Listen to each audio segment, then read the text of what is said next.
Cuando gusten, pueden comenzar.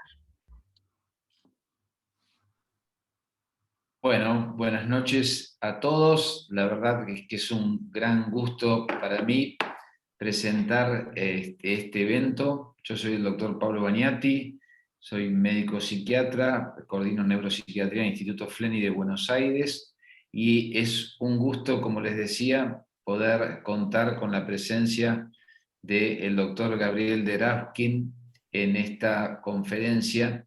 La verdad que el tema de la estimulación transcranial magnética es un tema muy interesante, de mucha vigencia y donde es necesario para todos los que estamos cerca de las enfermedades neuropsiquiátricas tener una visión actualizada sobre la eficacia, sobre las indicaciones, sobre todas las cuestiones que nos hacemos muchas preguntas, así que creo que va a ser una noche muy provechosa. Vamos a tratar de presentar también, además al doctor, a los doctores que nos acompañan en el panel, que son el doctor Fabián Cremaschi, el doctor Gastón Bartoli, el doctor José Echeverri, y también nos acompañan los doctores Piedimonti, Leandro y Fabián, que luego les voy a dar la palabra.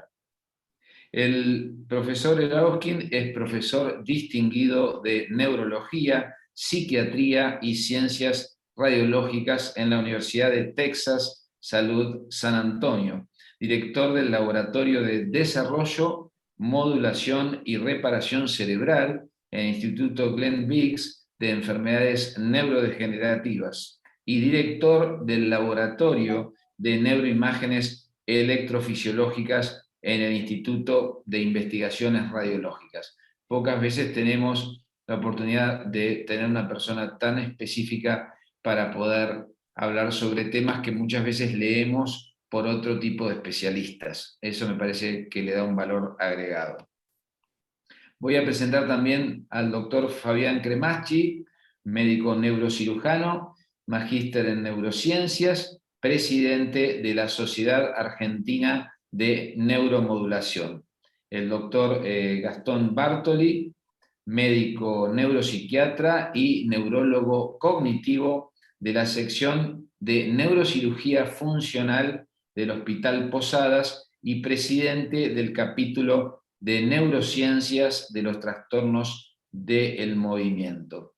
También al doctor José Echeverri, médico neurólogo, especialista en enfermedades raras y enfermedad de Parkinson.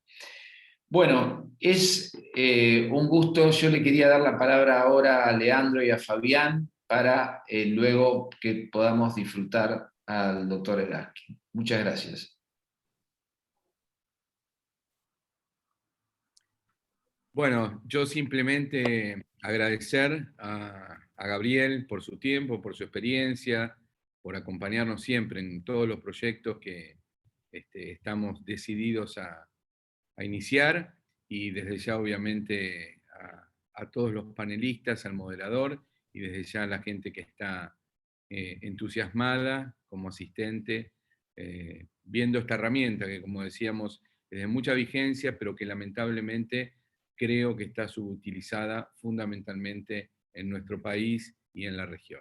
Así que solo esas palabras para aprovechar un poquito el tiempo con la moderación, los panelistas y obviamente con Gabriel.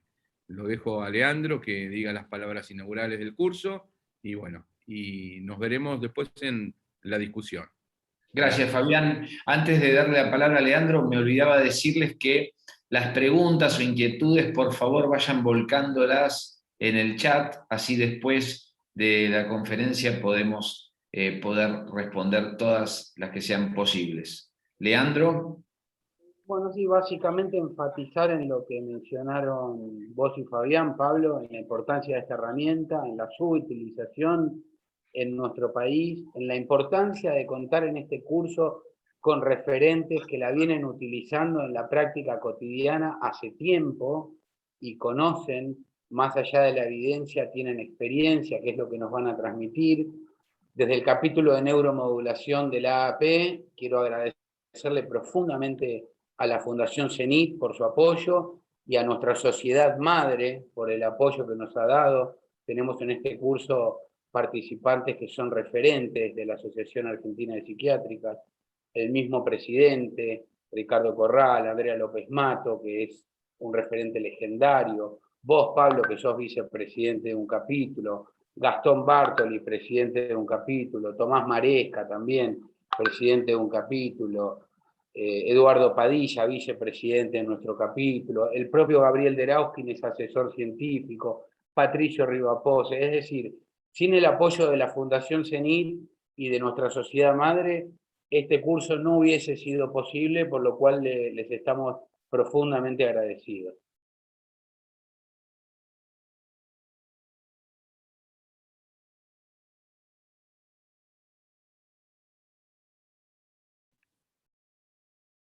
Bueno, muy bien. Le damos la palabra entonces al doctor Gabriel Derauskin y comenzamos la conferencia.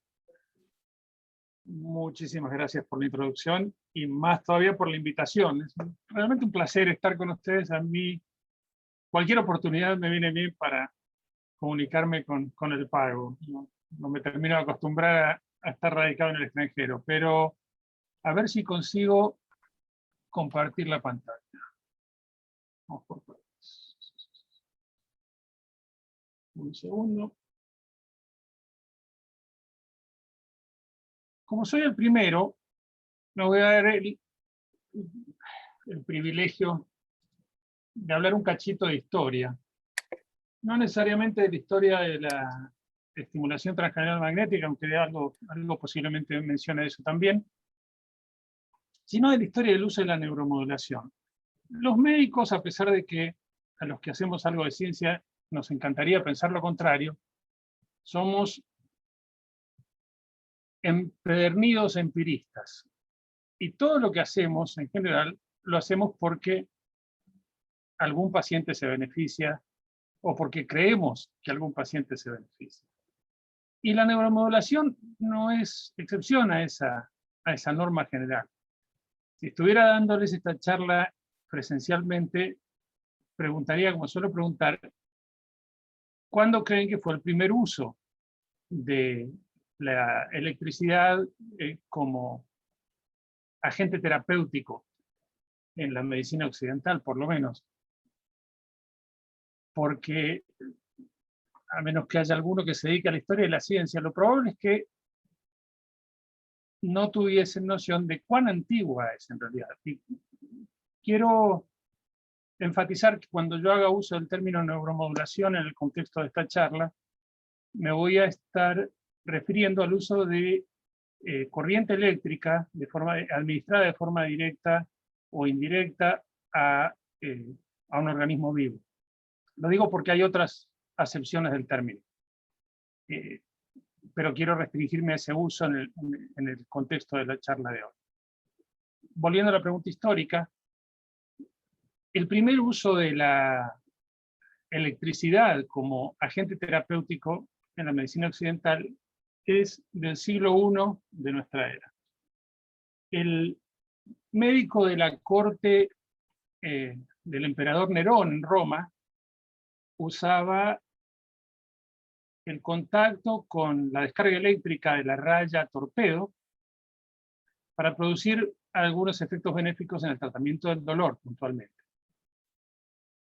Descubrió un poco por accidente que los pacientes que tenían gota u otras formas de dolor en las piernas y pisaban una raya en la playa, se les pasaba por un rato, de donde nos viene el término tórpido o torpor en inglés, que no se usa en castellano, pero se usaba en el latín. ¿Qué es esa sensación de adormecimiento que uno tiene después de una descarga eléctrica y que en el contexto de un proceso doloroso crónico tenía algún beneficio?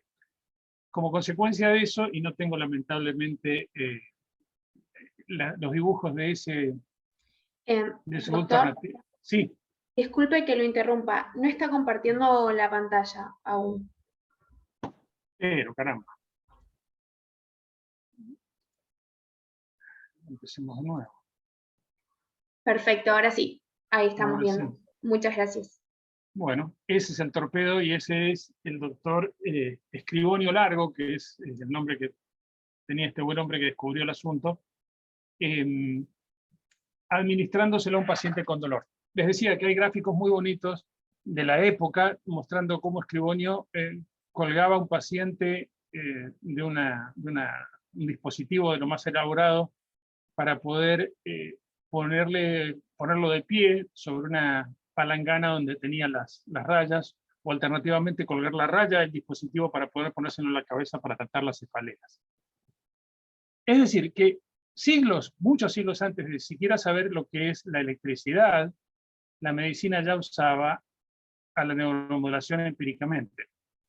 Hubo que esperar unos 16 siglos a los experimentos de Luigi Galvani en el siglo XVIII para que el concepto de electricidad aplicada de forma directa a un organismo, en este caso recientemente sacrificado, es decir, experimentos ex vivo, demostrase que la corriente eléctrica podía inducir actividad motriz en el cadáver de una rana, cada vez que un aparatito de estos de descarga de energía potencial, de electricidad potencial, se aplicaba a las patas de la rana, se contraían. Simultáneamente con Galvani, cuando recién empezábamos a saber lo que es la electricidad, ya se empezó a usar como neuromodulación de forma empírica también.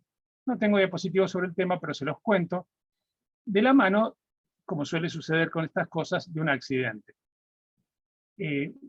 Un investigador de la época, de estos que eran un tanto diletantes, no era médico el hombre, Ian Ingenhouse, era amigo de Benjamin Franklin, que como recordarán hacía experimentos con rayos y electricidad en general. Ingenhouse descubrió, por accidente, después de darse una descarga de electricidad haciendo un experimento, que su crónica melancolía se había mejorado de forma súbita por un periodo de tiempo inmediatamente después de esta convulsión accidental. De la mano de las recomendaciones y la correspondencia entre Franklin y Ingenhouse fue que empezó a utilizarse esta forma de descarga eléctrica que eventualmente llevó a Cheretti y al descubrimiento de la terapia electroconvulsiva formal, como lo usamos ahora. Pero todo esto eran descargas eléctricas directas. Más o menos en la misma época, algunos años después, en Londres, Michael Faraday estaba haciendo experimentos sobre la conducción pasiva de electricidad. Y esto es la idea del efecto de cable, que es cuando uno pone un elemento conductor dentro de un campo magnético y hace correr una descarga en el campo magnético, en el generador del campo magnético típicamente, en el imán, cualquier cable que esté dentro del área de influencia de ese campo magnético genera una corriente eléctrica idéntica, pero de sentido opuesto. Esta noción que Faraday utilizó en algunos experimentos básicos muy parecidos a los de Galvani, para inducir corrientes eléctricas en tejido vivo, tampoco adquirió relevancia médica, sino hasta el comienzo del uso del mismo principio de Faraday para generar corrientes eléctricas en tejido nervioso, primero en animales y después en pacientes, utilizando imanes. La noción es simplemente que cualquier tejido conductor dentro del organismo, si está dentro del campo magnético en el que se genera a su vez una corriente, puede inducir una corriente, lo que se conoce como corriente inducida o corriente de Faraday. Les pido disculpas entre paréntesis porque tengo todos los diapositivos en inglés, pero no tuve ocasión de traducirlos. Decía entonces que si uno apone un imán a un tejido que contiene fibras capaces de conducir electricidad, es decir, fibras nerviosas o músculos, y hace correr una corriente eléctrica por el imán, por el solenoide del imán, se produce en el tejido una corriente inducida, corriente de Faraday. Típicamente, los imanes que usamos para este tipo de aplicación son imanes de más o menos 2 teslas, es decir, imanes de bastante alto poder, y las corrientes son corrientes relativamente breves, de entre 70 y 100 microsegundos, que tienen conformaciones diferentes, de las cuales vamos a hablar con algún detalle más. Este tipo de aplicaciones comenzaron a usarse en la década del 80, pero se volvieron más o menos populares inicialmente en el tratamiento del dolor utilizando estimuladores de la columna vertebral a fines de la década del 80, y recién se empezaron a usar en aplicaciones cerebrales en la década del 90. Me imagino que van a hablar con mucho detalle en el curso de los próximos días de la eficacia y las aplicaciones clínicas. Mi papel hoy no es hablar de esas cosas, sino contarles cuál es el concepto teórico de cómo ejerce su acción la estimulación transcranial magnética en el cerebro. Pero no puedo comenzar el curso sin decir, aunque sea brevemente, que la razón por la que eso tiene interés, como se dijo en la introducción, es que existen ya evidencias bastante sólidas de que este tipo de metodología puede usarse eficazmente para el tratamiento de un número cada vez mayor de enfermedades neurológicas. El primer grupo de enfermedades neurológicas, debería decir yo, en que se utilizó con éxito fue en los trastornos afectivos y en particular en la depresión unipolar. Esto es un resumen de un metaanálisis para los que no están familiarizados con este tipo de diagrama de bosque, como se los conoce. Cada una de estas filas corresponde a un estudio en el que el valor promedio del resultado de ese estudio es el cuadrado central, y los intervalos de confianza, es decir, la distribución de los valores de los pacientes, están en las rayitas a los costados. Estos diamantes son el promedio de todos los estudios que están arriba, es decir, del metaanálisis. Y esto de acá abajo es el promedio común a todos. Lo que están viendo acá son estudios en animales de laboratorio. Y primero se utilizó aunque como van a ver son más recientes, porque como suele ser con los médicos, primero lo hicimos en pacientes y después se hicieron los experimentos, pero en los animales, en los modelos experimentales de depresión, incluyendo un estrés no predecible, otros modelos animales como por ejemplo la deprivación de sueño, o en animales con depresión inducida farmacológicamente, en todos los casos el uso de estimulación transcranial magnética mejora la presencia de esos síntomas inducidos en los animales. En pacientes se da otro tanto. Estos son estudios clínicos en pacientes con depresión, en este caso depresión unipolar, en la mayoría de los casos. No les voy a mostrar hoy otras patologías, aunque podríamos extendernos largamente en el asunto, utilizando distintas técnicas de estimulación sobre las que podemos volver si hay tiempo, pero esto quiere decir estimulación de alta frecuencia, quiere decir entre 10 y 20 Hz en el hemisferio izquierdo, estimulación bilateral o estimulación de baja frecuencia en el hemisferio derecho. Independientemente de cuál sea la técnica utilizada, en la depresión unipolar, cuando el diamante está a la derecha de esta línea, quiere decir que hay una eficacia demostrada en el promedio de los estudios. Ven que la estimulación transcranial magnética repetitiva produce una mejoría sustancial de los síntomas depresivos en estos pacientes. Visto esto, sobre lo que, como les decía, me imagino que se va a volver repetidamente en los próximos días, ¿cuál es el mecanismo de acción? ¿Cómo sucede esto? ¿Qué es lo que hacen estas corrientes en el cerebro para inducir un cambio permanente que se traduzca en mejoría de los síntomas clínicos? La pregunta dista de ser sencilla. Uno pone el imán del lado de afuera del cerebro con la idea de que puede estimular un cable, como les decía antes, es decir, un tejido conductor. Pero la corteza cerebral dista de ser un cable. Son una multiplicidad de células con una arquitectura muy compleja. Hay células inhibitorias, células de proyección piramidales, interneuronas de distintas clases, etc. Y el efecto neto que tenga la estimulación sobre ese pedazo de corteza cerebral dependerá de las interacciones y de los umbrales de activación de cada una de esas neuronas, podría decir. A su vez, el efecto neto depende del patrón de estimulación que se use. Vamos a volver sobre esto también, pero en general se distinguen, en la mayoría de las publicaciones entre lo que se conoce como estimulación excitatoria y estimulación inhibitoria. Conceptualmente esto dista de ser cierto estrictamente, pero a los efectos de simplificar la conversación vamos a adoptar la nomenclatura. La estimulación excitatoria es la que se supone que facilita la conducción nerviosa más de lo que facilita la inhibición en ese grupo neuronal, mientras que la inhibitoria hace lo opuesto.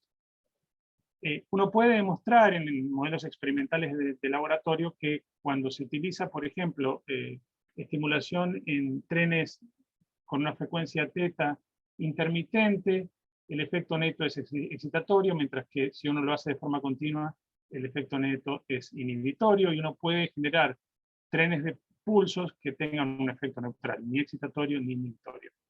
¿Cuáles son los mecanismos de todo eso?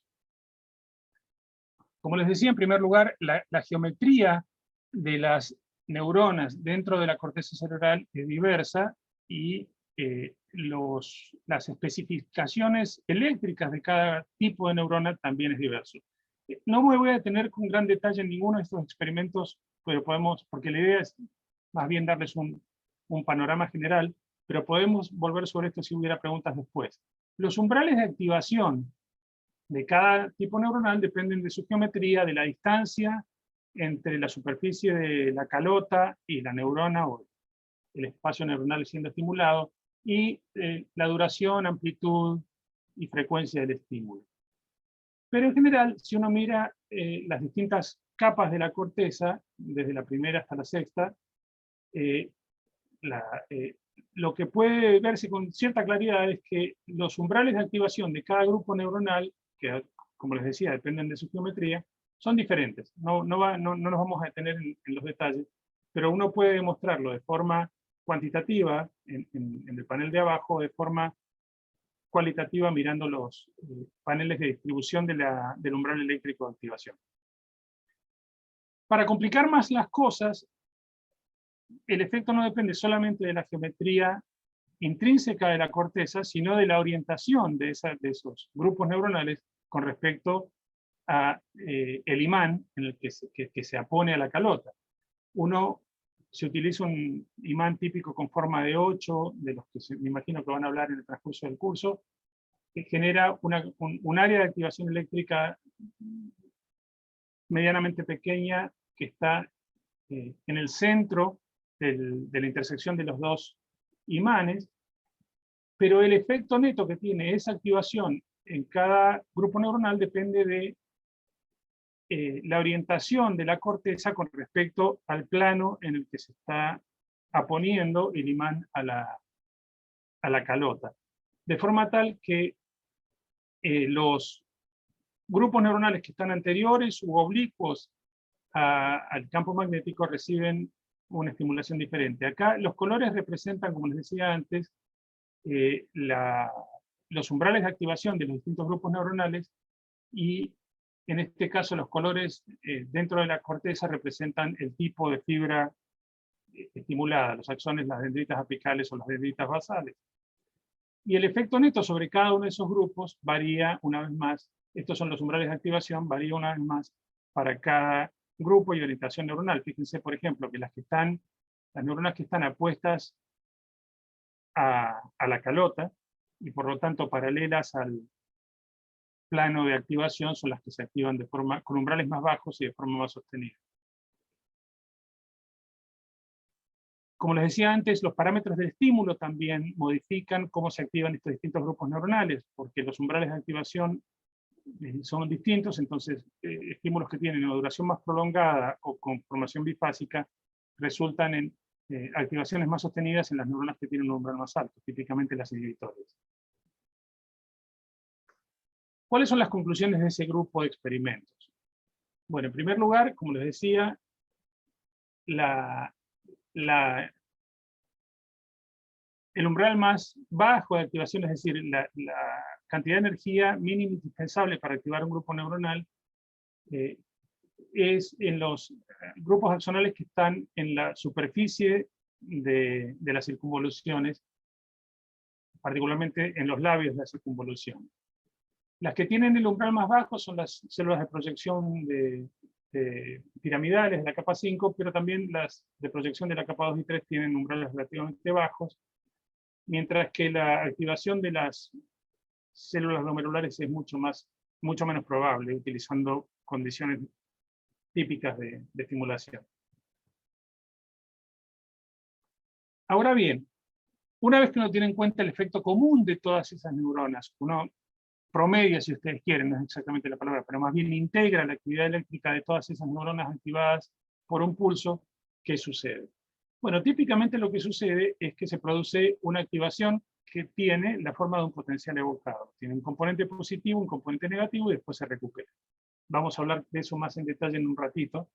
Pero si ustedes miran la captación, este es un modelo experimental que muestra cómo en el centro del campo magnético la activación es máxima y se va reduciendo a medida que uno se aleja más del campo magnético. Pero esto es en un cerebro de gato, normal, la captación de glucosa radioactiva después de un periodo de estimulación. Y en este caso tiene una estimulación falsa, un sham, y en este caso tiene la estimulación real repetitiva. Fíjense que lo que es aparente es que hay un consumo de glucosa mucho mayor en la corteza inmediatamente subyacente al estímulo. Es decir, que ha habido una activación sostenida. A eso se suman los efectos dinámicos de largo plazo. Estos son potenciales evocados integrados, del mismo tipo de potencial en pacientes míos que estaban recibiendo estimulación transcranial magnética por un periodo sostenido de tiempo. Para el tratamiento de la depresión monopolar en este caso.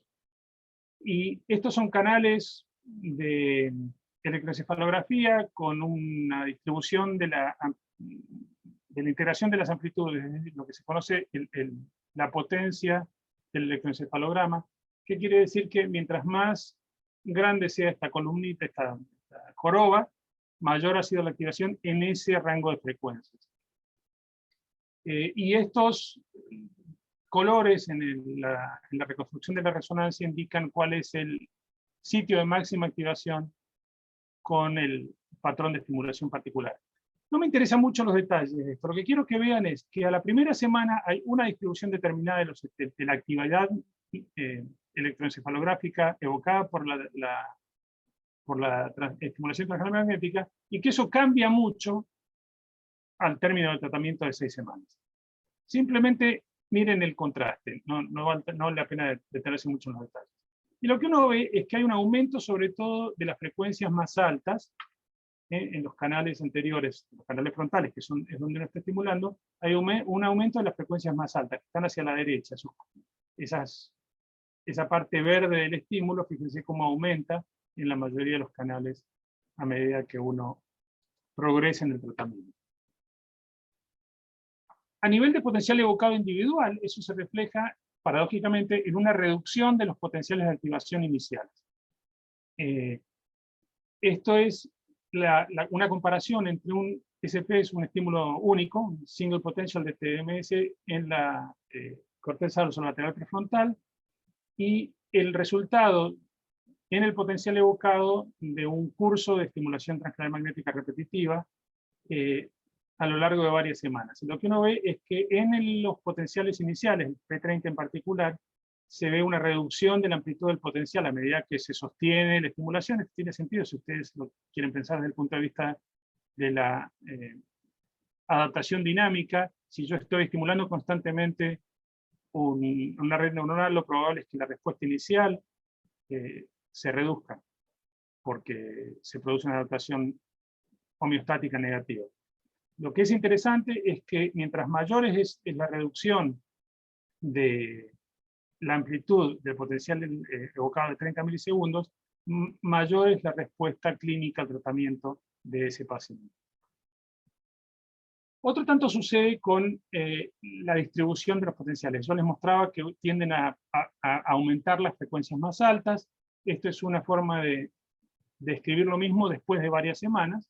Esta es la potencia acumulada de la gama más alta de activación, de la frecuencia más alta de activación dentro de lo que uno registra típicamente en el electroencefalograma, que son la frecuencia gamma. que antes del tratamiento o con un tratamiento ineficaz ya, no hay variación mayor, pero con el tratamiento activo se produce una redistribución y un aumento importante de la amplitud de las frecuencias rápidas. Uno puede demostrar lo mismo utilizando otras técnicas, esto es espectroscopía en el espectro infrarrojo, casi infrarrojo, que permite medir lo mismo, la actividad metabólica, la proporción entre hemoglobina y deoximoglobina en la corteza cerebral, y lo que uno ve es que con el paso de las semanas se produce una redistribución de la actividad metabólica de la corteza prefrontal, tanto que es fundamentalmente el lado ipsilateral del estímulo, no tanto el lado contralateral. Estas líneas corresponden a la estimulación activa. Cuando uno la apaga a la estimulación transcranial magnética, se desaparece esa redistribución. Pero a medida que uno pasa las semanas, eso se vuelve, como les mostraba con la electroencefalografía, más y más permanente. Todo esto que hemos estado diciendo se aplica fundamentalmente al efecto inmediatamente subyacente de la estimulación transcranial magnética dentro de, si ustedes quieren, del campo magnético inmediato del imán. Pero el cerebro está conectado, no es un globito lleno de sal, como decía un profesor mío. Sino que además de tener los efectos inmediatamente subyacentes al imán, se producen efectos remotos de todas las áreas con las que esa área estimulada está conectada, toda la red interconectada de ese foco de estimulación. Y en el caso de la corteza dorsolateral prefrontal o de la corteza frontal medial, se producen cambios, por ejemplo, en el giro temporal superior, en el hipocampo, en la corteza lateral orbital. Vamos a volver sobre esto y sobre su importancia en unos minutos, pero antes quiero detenerme un momento sobre cuáles son los predictores de la eficacia, por lo menos en depresión. Como les decía antes, podemos hablar de otras aplicaciones y no varía demasiado. Lo que se sabe es que una de las cosas que varía la eficacia de la actividad eléctrica repetitiva en el tratamiento de la depresión es la edad del paciente. Mientras mayor sea la persona, más improbable es que responda favorablemente. Y en las personas de más de 70 años en general no está indicado el tratamiento porque la plasticidad cerebral se ha reducido lo suficiente como para reducir la ecuación riesgo-beneficio. No es que sea riesgoso el tratamiento en ese contexto, pero tampoco produce grandes beneficios y es caro. La refractoriedad médica de la persona, es decir, mientras mayor sea el número de tratamientos farmacológicos que se han intentado y de los cuales la persona no se ha beneficiado, menor es la probabilidad de que la estimulación transcranial magnética sea eficaz. Que es este parámetro. Y por último, el número de tratamientos, de sesiones de terapia de terapia de estimulación transcranial magnética también predice de forma eficaz la respuesta al tratamiento. En un segundo vamos a volver sobre eso. Hay también factores endógenos. Las mismas variaciones genéticas que predicen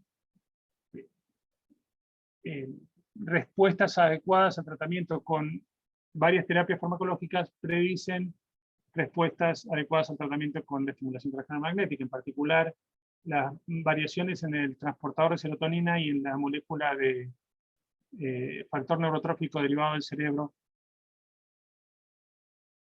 se asocian con refractoriedad a la medicación y refractoriedad a la terapia transcranial magnética. Pero otro grupo interesante de predictores son las variaciones en el temperamento y el carácter. Hace mucho tiempo que se conoce ya, desde la investigación original del Dr. Cloninger y otros, que hay un cierto temperamento que predispone a las enfermedades psiquiátricas en general y a la depresión en particular, que es el temperamento excesivamente ansioso, evitativo, etc. Bueno, los mismos rasgos de temperamento y carácter que predicen mayor riesgo de depresión, predicen una menor probabilidad de respuesta al tratamiento con terapia de estimulación transcranial magnética. Y esta relación es bastante lineal. Como les decía antes, a medida que uno repite más a lo largo de las semanas el número de estimulaciones día por día, es decir, entre 3.000 y 5.000, por decir un número que se usa con alguna frecuencia, diarias a lo largo de 2, 3, 4, 5, 6 semanas, la respuesta terapéutica es progresivamente mayor. Ahora bien, yo les comencé la conversación diciendo que es muy importante la geometría y la localización del imán para entender cuáles son los parámetros, la respuesta a los parámetros de estimulación. Uno inferiría sobre esa base que hay una relación entre la estructura anatómica que se estimula, la localización específica del imán con respecto a la corteza de esa persona en particular y la respuesta terapéutica. Y esto es así y se ha demostrado de varias formas diferentes. Este fue uno de los primeros experimentos que se hizo en un grupo alemán que utilizó cápsulas de vitamina E como marcadores fiduciarios, que en la resonancia se ven brillantes, para identificar la posición exacta del imán y tratar de establecer en cada individuo, en cada persona, cómo estaba relacionada.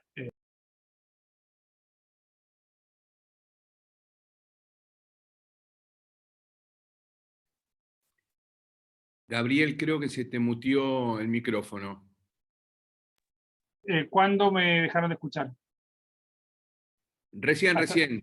Bueno, escucharon entonces que hay lo del marcador fiduciario. Entonces hay una relación bastante clara entre la localización del imán y la respuesta terapéutica, de forma tal que los estímulos que estaban localizados en el área 9 y menos en el área 42, y los que estaban más en el área 42 resultaban más eficaces, y los del área 42 menos, dentro del área dorsolateral prefrontal. Con eso en mente, el campo de la investigación y de la aplicación terapéutica de la estimulación transcranial magnética se ha ido ampliando de forma tal que los blancos terapéuticos son cada vez más numerosos y variados. Aunque, por cierto, la corteza dorsolateral prefrontal, que fue el primer blanco que se utilizó para el tratamiento de la depresión, es todavía el más popular, sea que uno lo use con estimulación transcranial magnética convencional o estimulación transcranial magnética profunda, o incluso con estimulación con corriente continua. Lo cierto es que hay una gran variedad de blancos alternativos. Y el efecto neto de estas estimulaciones sobre la corteza también varía, como uno esperaría. Este es un ejemplo de un mapa de estimulación de la corteza activada después de un estímulo con estimulación transcranial magnética en la corteza dorsolateral prefrontal, y esto es en la ínsula anterior, que es otro de los blancos posibles. Fíjense que la distribución es claramente diferente. Los efectos terapéuticos, sin embargo, no difieren tanto, y eso probablemente porque estas dos estructuras están conectadas entre sí. Pero en general, uno puede predecir de forma bastante exacta la reducción en los síntomas, la severidad de los síntomas depresivos, utilizando una combinación de medidas de la plasticidad neuronal del individuo, porque en este caso la edad, el tipo de tratamiento que se utiliza, es decir, si es de alta frecuencia, de baja frecuencia, derecho o izquierdo, y la localización específica con respecto a la corteza subyacente. Cuando uno combina esas cosas, hay una capacidad predictiva muy alta respecto a la respuesta terapéutica. Además de producir cambios eléctricos, que es de lo que venimos hablando hasta ahora, la estimulación transcranial magnética resulta en cambios más persistentes que pueden verse utilizando medidas metabólicas. En este caso particular, por ejemplo, utilizando espectroscopía por resonancia magnética, que nos permite medir algunos de los metabolitos característicos de la actividad neuronal, el ácido N-acetilacético o la colina, y uno puede demostrar que, en este caso, utilizando estimulación con trenes de frecuencia zeta, hay una relación lineal entre los cambios en NAA y la mejoría clínica en los pacientes con depresión, en el área singular anterior. Ahora bien, yo les comentaba que hay factores que son intrínsecos de la persona. Pero así como hay factores intrínsecos fijos, como por ejemplo las variaciones genéticas que cada uno tiene, digamos, en el gen del transportador de serotonina o del factor neurotrófico derivado del cerebro, hay factores intrínsecos que son dinámicos. Este es un experimento de lo más interesante que me ayuda a introducir el tópico, que es que si uno asocia la estimulación transcranial magnética con una interacción con una persona que o bien mira al paciente directamente a los ojos o bien no lo mira, los resultados de la estimulación transcranial magnética son diferentes. Fíjense qué sencillo esto, porque para algunos de aquellos de ustedes que son aficionados a los temas de neurociencias, las neuronas de espejo reaccionan de forma diferente. Entonces, cuando la persona está recibiendo una mirada directa, tiene una respuesta electrofisiológica marcadamente diferente, en este caso midiendo actividad eléctrica en el rango mu, no importan los detalles. Hay una relación directa entre el cambio en la actividad eléctrica del cerebro y el estado de interacción de la persona con este estímulo artificial, si está siendo mirado a los ojos o no por una foto, de hecho, ni siquiera es un estímulo real. ¿Cómo se traduce esto? Bueno, la actividad eléctrica intrínseca es dinámica y varía de acuerdo a la situación específica de la persona. Este es otro experimento que ejemplifica lo mismo sin entrar en demasiado detalle. De lo que se trata es de sincronizar la actividad intrínseca del cerebro con la estimulación transcranial magnética. Cuando uno usa estimulación estándar, puede encontrar que hay más o menos la mitad de los pacientes responden claramente bien al tratamiento y la otra mitad no. Esto es bastante universal. La proporción de pacientes que responden a la terapia transcranial magnética con depresión mayor recurrente es más o menos el 60%. Pero cuando uno sincroniza la actividad de la estimulación transcranial magnética con la actividad intrínseca de la corteza de ese mismo paciente, la tasa de respuesta es muchísimo mayor. Esto es un experimento análogo en el que se demuestra que ese tipo de sincronización depende de la actividad intrínseca de áreas específicas del cerebro, en particular la corteza cingulada anterior. Cuando uno hace una revisión exhaustiva de lo que hay publicado, lo que había publicado hasta hace un año más o menos en esta materia, había unos 15 estudios y la eficacia de la terapia transcranial magnética es claramente mayor cuando se la sincroniza con la actividad funcional de las redes neuronales subyacentes sobre las que se ejerce la estimulación.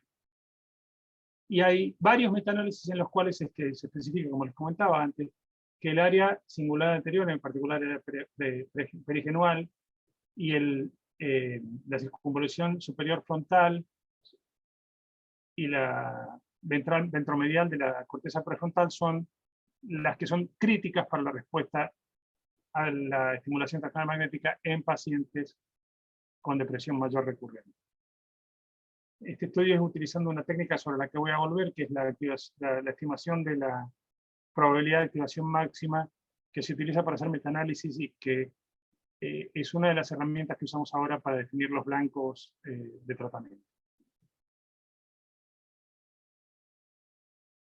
Si esto es cierto, uno debería, imagina que debería predecir que la estimulación transcranial magnética sostenida debería resincronizar o reordenar la conectividad intrínseca de las distintas áreas cerebrales. Medida, por ejemplo, con la conectividad en estado de reposo del cerebro.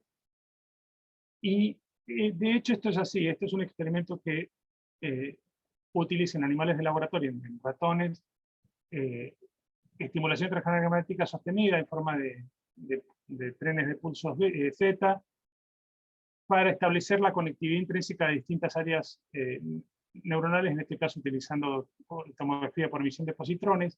De vuelta, no vale la pena entrar en los detalles, pero lo que quiero resaltar es que si el animal recibe SHANT-TMS, es decir, estimulación falsa, no se reorganiza la corteza, mientras que se recibe estimulación transcranial magnética sostenida durante un periodo de tiempo, las conexiones entre la corteza estimulada anterior, la corteza motora primaria, etcétera, se reorganizan de forma muy notable. Vamos a soltar. Pero así como dependen de la actividad intrínseca de la red subyacente, también dependen de los parámetros de estimulación. Es decir, tiene que haber una sincronía o una aposición o adaptación de los dos componentes de la relación, el estímulo y el área cortical activa estimulada. Y esto es simplemente para mostrarles que cuando uno mira la actividad alfa, volviendo a los promedios de activación de ciertas frecuencias específicas en el electroencefalograma, utilizando estimulación transcranial magnética de distintas amplitudes, si lo hace de forma arbitraria, es decir, sin tener en cuenta la actividad subyacente, no hay cambio a lo largo del tiempo, mientras que si uno sincroniza la frecuencia de estimulación transcranial magnética con la actividad subyacente, se produce un cambio mayor que es dosis dependiente con respecto a la estimulación, y esto puede demostrarse lo mismo utilizando medidas de coherencia de la actividad electroencefalográfica subyacente. Para cerrar, quiero contarles un poco qué se sabe del efecto de estas cosas sobre la plasticidad de las neuronas subyacentes. Todos los experimentos que les voy a describir brevemente ahora son en animales de laboratorio o en células en cultivo.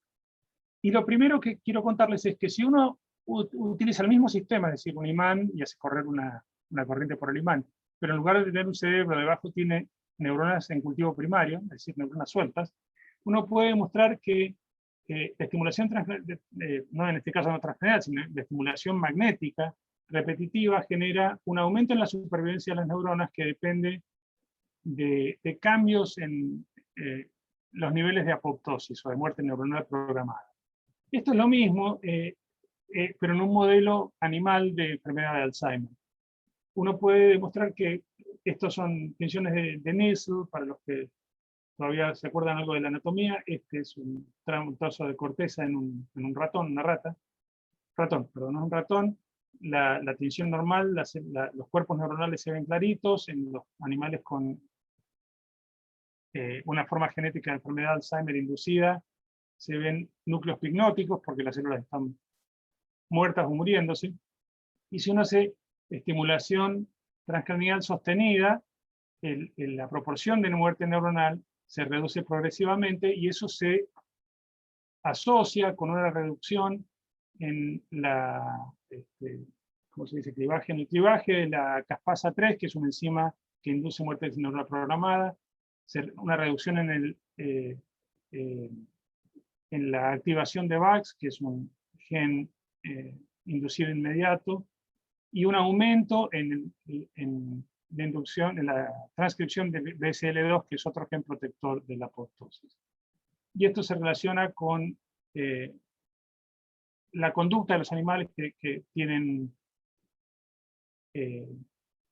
sostienen la capacidad para comportarse de forma adecuada en un laberinto acuático. Nadan mejor y escapan el laberinto mejor y retienen mejor la información sobre dónde están las plataformas a lo largo de los días cuando se reciben estimulación transcranial magnética.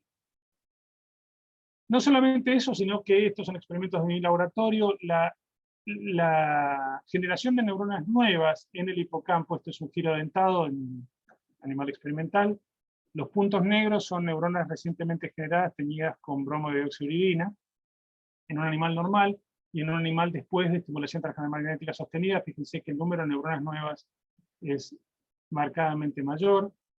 Esto a su vez se correlaciona con otros marcadores de actividad del estrés neuronal y de la muerte neuronal inducida por estrés. Esto es en un animal normal. En este caso, en lugar de tener pintas negras, lo que tienen son puntos brillantes verdes. Cada uno de esos puntos brillantes verdes es una neurona recientemente generada.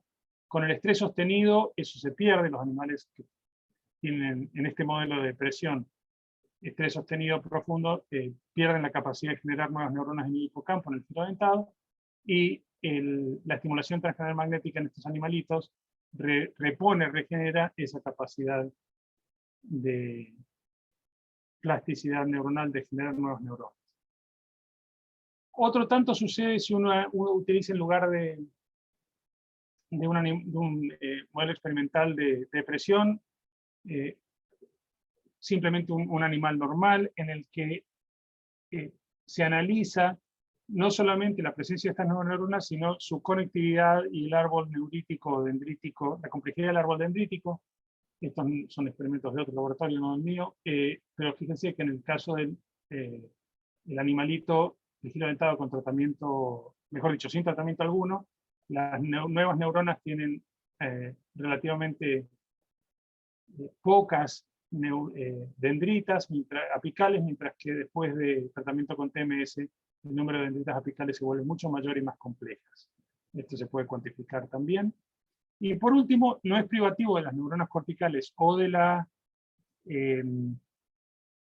neuronas hipocámpicas en este caso, que en su mayoría son glutamatérgicas, sino que uno puede mostrar efectos similares en animales con modelos experimentales de enfermedad de Parkinson en este caso. También se puede hacer con modelos experimentales de accidentes cerebrovasculares. Pero en este caso es un modelo de Parkinson. Al animalito se le administra 6-hidroxidopamina de un solo lado. Esto genera muerte de neuronas dopaminérgicas y los animalitos tienen una forma de parkinsonismo, caminan en círculos porque hay un lado que no pueden mover. Si uno administra estimulación transcranial magnética, el número de neuronas dopaminérgicas se recupera en alguna medida, no completamente como se ve acá cuantitativamente, pero se recupera en alguna medida y el comportamiento de estos animalitos también se recupera.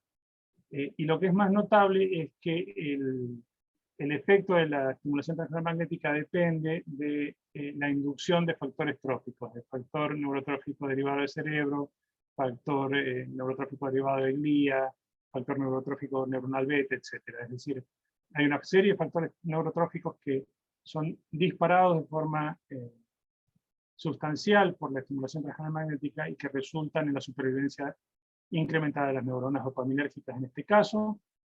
No solamente las neuronas sobreviven más, sino que también tienen árboles dendríticos y conexiones sinápticas más intactas, como en el caso de la corteza hipocámpica. Conclusiones.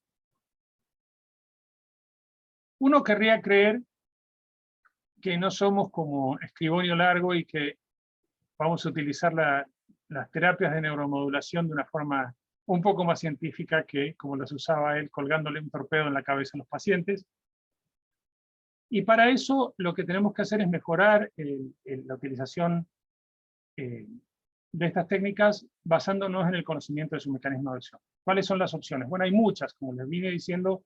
Uno puede sincronizar la actividad con la red neuronal, puede inducir actividades, por ejemplo, las neuronas de espejo, en la persona que está recibiendo el tratamiento para facilitar su plasticidad. Puede mejorar la geometría de la relación entre el imán y las neuronas subyacentes o la corteza subyacente. Esto es un ejemplo de cómo hacemos nosotros en este momento acá el tratamiento con estimulación utilizando un robot. No es ni el único ni necesariamente el mejor, es simplemente una de las formas en que esto se puede hacer para mejorar la geometría. Utilizamos unos fantasmas que replican el diseño de la corteza para establecer modelos de activación del campo magnético con el imán. Se hacen metaanálisis utilizando el ginger ale, esa técnica de metaanálisis que yo les comentaba, para determinar cuáles son los blancos óptimos de estimulación para una enfermedad determinada. Por ejemplo, el síndrome de Tourette, que es uno de los que estamos haciendo ahora. Y después se utiliza un robot para optimizar la superposición del imán con la estructura cortical subyacente de ese paciente en particular y se optimiza la relación entre los dos utilizando esa forma de terapia. En este momento estamos empezando recién a desarrollar métodos de sincronización con la actividad neuronal subyacente. Y con eso termino. Muchísimas gracias. Espero que haya alguna pregunta, si no se durmieron todos.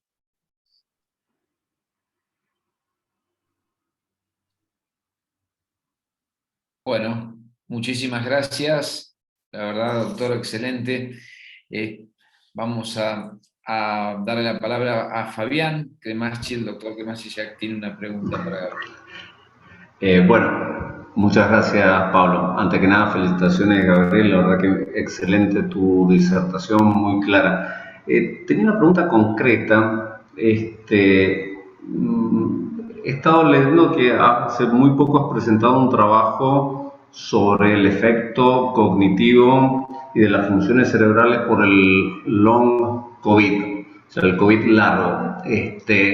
Entonces, lo que vos acabas de explicar, que me pareció fascinante, y en esas publicaciones y todo tu trabajo sobre los efectos neurológicos del COVID, ¿han planteado la posibilidad de la estimulación magnética transcraniana? ¿Pensás que puede ser útil? ¿Estás trabajando sobre esto?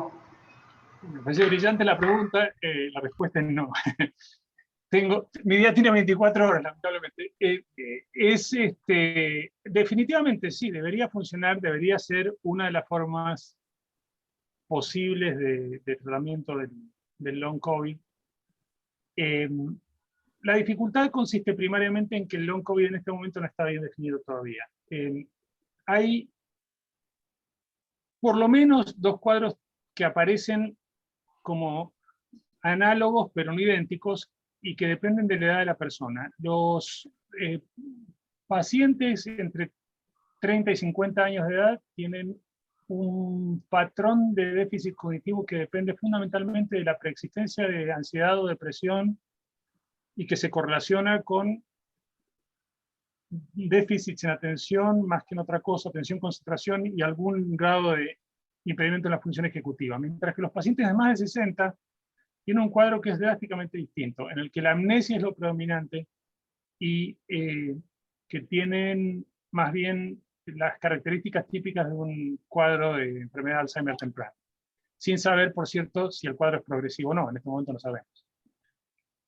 En cualquiera de los dos casos es muy posible que la terapia electroconvulsiva funcionase, dependería, por cierto, el blanco sería diferente. El blanco para el Alzheimer debería ser un blanco temporal más bien lateral inferior, en el caso de, y posiblemente sería mejor hacerlo con estimulación transcranial magnética profunda, mientras que en el caso del long COVID en personas jóvenes sería un blanco más o menos típico para un cuadro depresivo o ansioso, es decir, dorso lateral prefrontal o corteza singular anterior.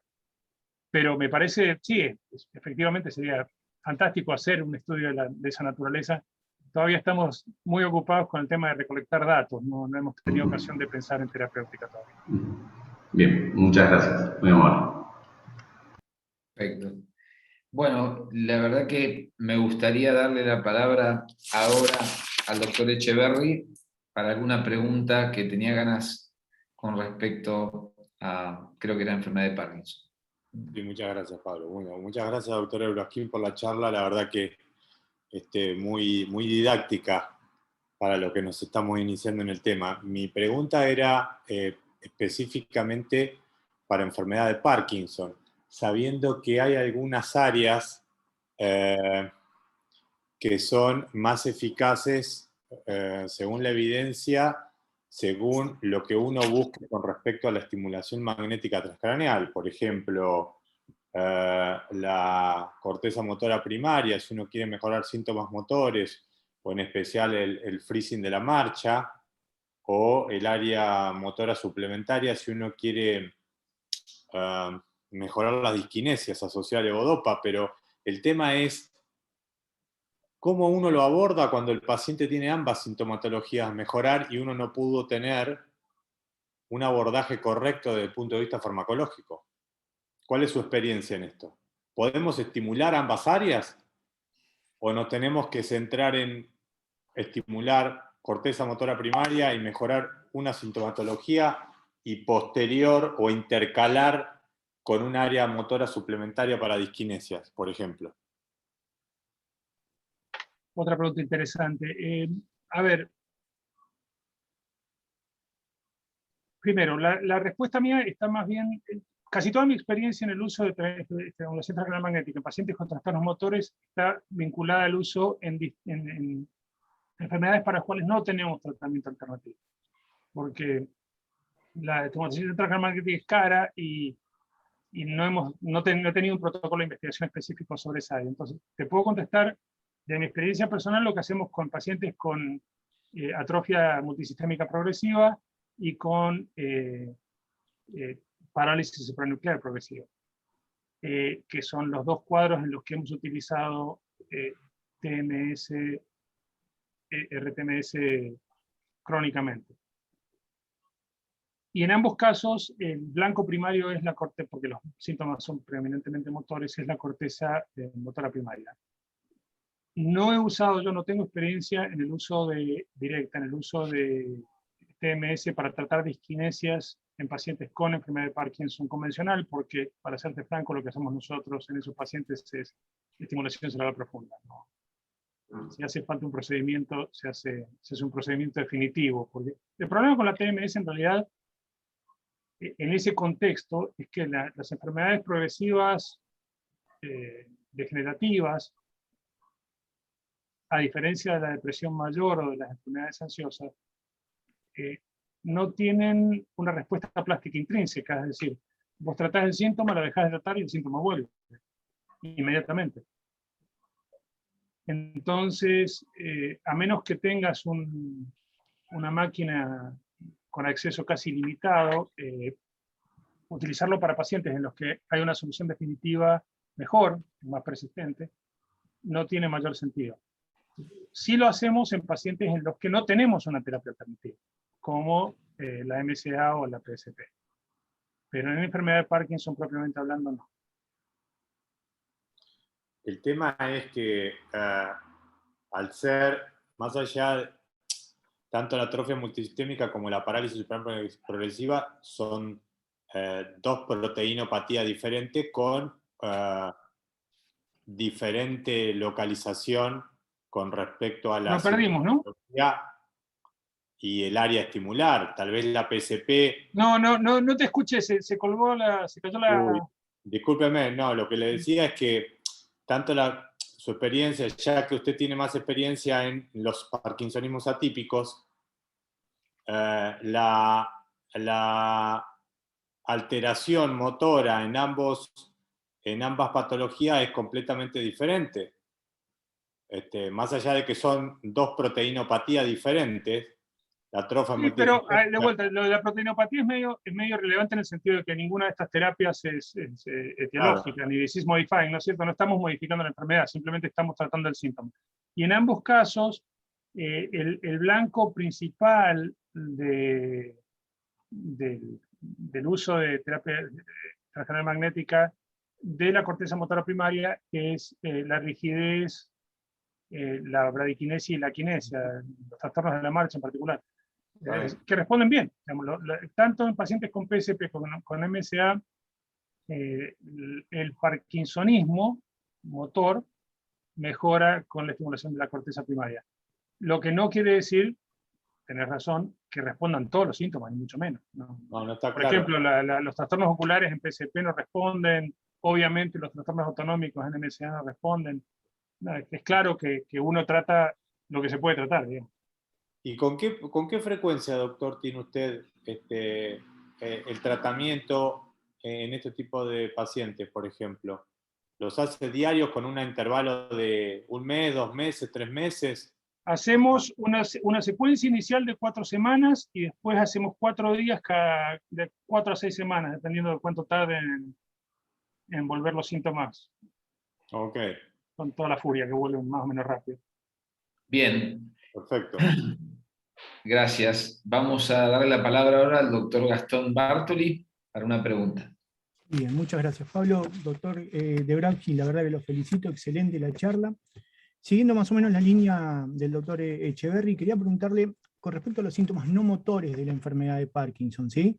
Si los protocolos que ustedes tienen se refieren a depresión en enfermedad de Parkinson, alteración del sueño, alteraciones cognitivas, qué beneficios tenían y cuál es el tiempo necesario para llegar a la indicación de estimulación magnética transcranial en estos pacientes. Una pregunta muy interesante. No tenemos protocolos fijos para eso. Los pacientes que yo he tratado con enfermedad de Parkinson y depresión, para serte completamente franco, los he tratado con terapia electroconvulsiva. Responden más rápido y tienen un efecto más sostenido. Y le mejoran los síntomas motores. O sea, matas dos pájaros de un tiro. Mientras que acá tendría que ser dos blancos diferentes, tendría que ser un blanco para la depresión y un blanco para los síntomas motores. Con la terapia electroconvulsiva mejoras todo en saco. Así que no te podría decir, no tenemos un protocolo específico para eso. Y como decía antes, en pacientes incidentalmente también se puede hacer terapia electroconvulsiva para tratar los parkinsonismos plus, ¿no? Los parkinsonismos atípicos. Pero no tengo un protocolo fijo para esas cosas, ¿no? O sea que no tenemos una indicación tampoco. Se hace empíricamente cuando tenemos un paciente que tiene una depresión refractaria y parkinsonismo severo, se discute si le presenta la posibilidad de usar terapia electroconvulsiva.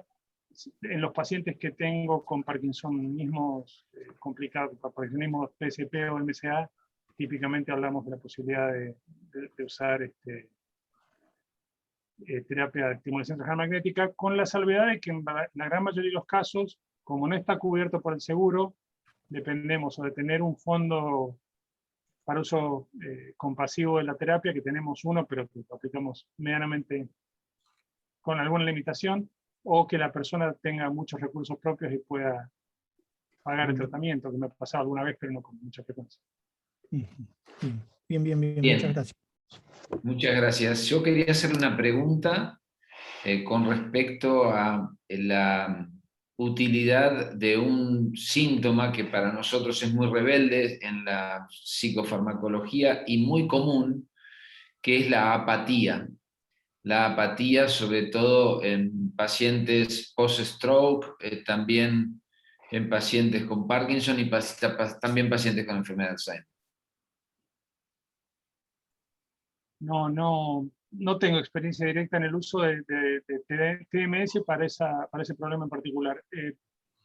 Sí, es una pregunta fascinante, pero no tengo experiencia directa, ¿no? Bien. Bueno, Leandro, Fabián. Yo quería aprovechar por ahí, si tenemos 2 minutitos. Gabriel, desde el punto de vista de neurorehabilitación, hay grupos que están haciendo estimulación crónica cortical con implantes en área motora. ¿Vos considerás que la estimulación magnética transcraniana tiene algún rol o algún papel o algún lugar como para hacer un tratamiento semejante en forma menos invasiva, o al menos tener un valor predictivo de qué paciente mejoraría una vez implantado? Estoy hablando claramente de paciente con una paresia, con un déficit motor secundario a un stroke. Definitivamente sí. La respuesta es, a diferencia del caso de la enfermedad neurodegenerativa, el daño de un accidente cerebrovascular es relativamente hablando fijo. Y la plasticidad del tejido aledaño está intacta, en principio al menos, o incluso aumentada dependiendo de las condiciones. Nosotros hace muchos años demostramos que el mecanismo, que otra de las cosas que se hace empíricamente, que por ejemplo los estimulantes farmacológicos favorecen la reconstrucción de la corteza de la penumbra, del área subyacente al stroke. Pero además de eso, hay ya una literatura muy grande, incluso 2 o 3 metaanálisis que demuestran que tanto en la recuperación del uso del miembro superior como en la recuperación del habla en pacientes con afasia, la estimulación transcraniana magnética tiene un efecto definitivo. Es decir, en ambos casos se produce una mejoría más rápida y más completa de la función, la recuperación de la función. Otro tanto es cierto respecto de los pacientes con ceguera secundaria, con pérdida de la visión. O sea, hay mucha evidencia ya que claramente demuestra que la estimulación transcraniana magnética tiene un papel clave en la rehabilitación de pacientes con accidentes cerebrovasculares. También es cierto que por cuestiones de costo. En este momento acá en Estados Unidos hay muchos más centros de rehabilitación que se inclinan por usar estimulación con corriente continua, que es muchísimo más barata, o con corriente alterna, que son las dos más baratas. También son menos eficaces, pero hay una cuestión costo-beneficio. Perfecto, muchísimas gracias, Gabriel, clarísimo. Muy bien. ¿Alguna otra pregunta o comentario? Ya estamos en 20:15. Bien. ¿Algún efecto adverso? A ver, esta pregunta me parece interesante, si me dejan contestarla. Una pregunta, ¿se conoce Sí. algún efecto adverso significativo o contraindicación? Contraindicación, la única que hay es existencia previa de epilepsia. Los pacientes con epilepsia, uno de los efectos posibles, no necesariamente cierto, pero uno de los efectos posibles de la estimulación transcranial magnética es la inducción de convulsiones en algunos pacientes susceptibles. Y se considera una contraindicación relativa. Respecto a efectos adversos, en los pacientes, depende del contexto. En los pacientes con depresión mayor refractaria o recurrente, el efecto adverso más común es dosis dependiente y es la ansiedad. La estimulación de la corteza dorsolateral prefrontal izquierda en particular, con alta frecuencia, si uno usa más de 35.000 pulsos en el curso de 6 semanas, termina induciendo síndromes ansiosos bastante severos que a veces limitan la dosis que uno puede administrar. Salvo eso, los demás efectos adversos son benignos. Produce alguna molestia local, puede producir algo de insomnio en algunos pacientes, y raramente, muy raramente, puede inducir síndromes hipomaníacos maníacos. No sé, no me acuerdo el número de pacientes que he visto, pero sucede, pero es relativamente raro. Muy interesante. Bueno, muy claro, muchas gracias. Bueno, si les parece bien, creo que fue una jornada muy provechosa que satisfizo todas las expectativas que teníamos, y le agradecemos nuevamente al doctor y también al panel de expertos y pues, todos los presentes hoy, que creo que fue una jornada más que grata. Muchísimas gracias a todos. Muchas gracias a ustedes. Muchas gracias. Muchas gracias. Pronto. Chau, Gabriel, gracias. Chau, chau. Gracias por todo. Chao a todos, gracias. Muchas gracias.